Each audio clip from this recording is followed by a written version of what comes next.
પાદરા તાલુકામાં વિકાસના નવા પગલાં ધારાસભ્ય ચૈતન્યસિંહ ઝાલાના હસ્તે કરોડો રૂપિયાના કામોનું લોકાર્પણ અને ખાતમુહૂર્ત। પાદરા વિધાનસભા મત વિસ્તારમાં વિકાસના કામોને નવી ગતિ મળતી જોવા મળી રહી છે। ધારાસભ્ય ચૈતન્યસિંહ ઝાલાના વરદ હસ્તે પાદરા તાલુકાના વિવિધ ગામોમાં લોકાર્પણ અને ખાતમુહૂર્તના કાર્યક્રમો યોજાયા હતા, જેમાં સ્થાનિક આગેવાનો અને ગ્રામજનો મોટી સંખ્યામાં ઉપસ્થિત રહ્યા હતા। જાસપુર ગામે લકડીકુઈ પ્રાથમિક શાળાના રૂપિયા 1,20 લાખના ખર્ચે નિર્માણ થયેલા નવા ભવનનું લોકાર્પણ ધારાસભ્યના હસ્તે કરવામાં આવ્યું હતું।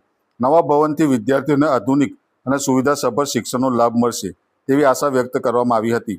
તે ઉપરાંત જાસપુર ગામથી હનુમંતિયા મંદિર સુધીનો વર્ષોથી બાકી રહેલો માર્ગ હવે સાકાર થવા જઈ રહ્યો છે। ભક્તો માટે લાંબા સમયથી કાચા રસ્તાને કારણે મુશ્કેલીઓ સર્જાતી હતી। આ માર્ગ માટે રૂપિયા 1,37 લાખના ખર્ચે ડામર રોડનું નિર્માણ થનાર છે, જેના ખાતમુહૂર્તનો કાર્યક્રમ ધારાસભ્ય ચૈતન્યસિંહ ઝાલા, હનુમંતિયા મંદિરના મહંત શ્રી રાધારામદાસજી મહારાજ તથા જાસપુરા ગામના અગ્રણીઓના હસ્તે કરવામાં આવ્યો હતો। આ પ્રસંગે જાસપુરના સરપંચ, ગામના આગેવાનો અને ગ્રામજનો ઉપસ્થિત રહ્યા હતા। વર્ષોથી ચાલી રહેલી માગણી પૂર્ણ થતાં ગ્રામજનોમાં ખુશી જોવા મળી હતી અને ધારાસભ્યનું સ્વાગત કરી આભાર વ્યક્ત કર્યો હતો।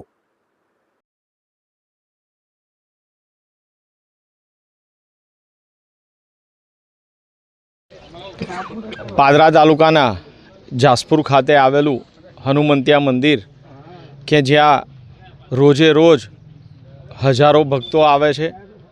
શ્રાવણ માસમાં પણ આ મંદિરનું ખૂબ મોટું મહત્ત્વ છે।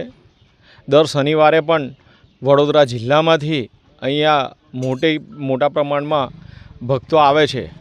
આ હનુમંતિયા મંદિર એ જાસપુર ગામથી 2 કિલોમીટરના અંતરે આવેલું છે, પરંતુ ભક્તોને અવરજવર માટે ખૂબ જ તકલીફ પડતી હતી। રોડ ન હોવાને કારણે કાચો રસ્તો હતો કે જ્યાંથી અવરજવર માટે ખૂબ જ તકલીફ પડતી હતી।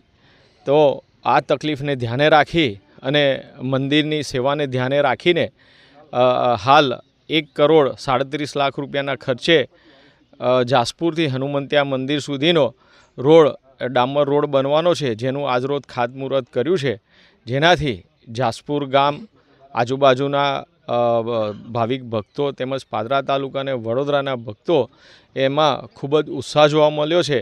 કારણ કે જે રીતે ધાર્મિક સ્થળોના અવરજવર માટે અત્યારે સુવિધા ઊભી થઈ રહી છે, તેનાથી સર્વે નાગરિકોમાં ખુશી જોવા મળી હતી। સાથે જ આજરોજ જાસપુર ગામના પંચાયતના લકડીકુઈ ગામે 1,20 લાખ રૂપિયાના ખર્ચે નવીન શાળાનું લોકાર્પણ કરવામાં આવ્યું છે। જે શાળા 1 વર્ષ પૂરું નથી થયું એ પહેલાં જ તેનું લોકાર્પણ કર્યું છે અને શાળા બનીને તૈયાર થઈ ગઈ છે। સાથે જ નાના એકલબારા ખાતે 2.5 કરોડ રૂપિયાના ખર્ચે માધ્યમિક શાળા બનનાર છે, જેનું આજરોજ ખાતમુહૂર્ત કરવામાં આવેલું છે।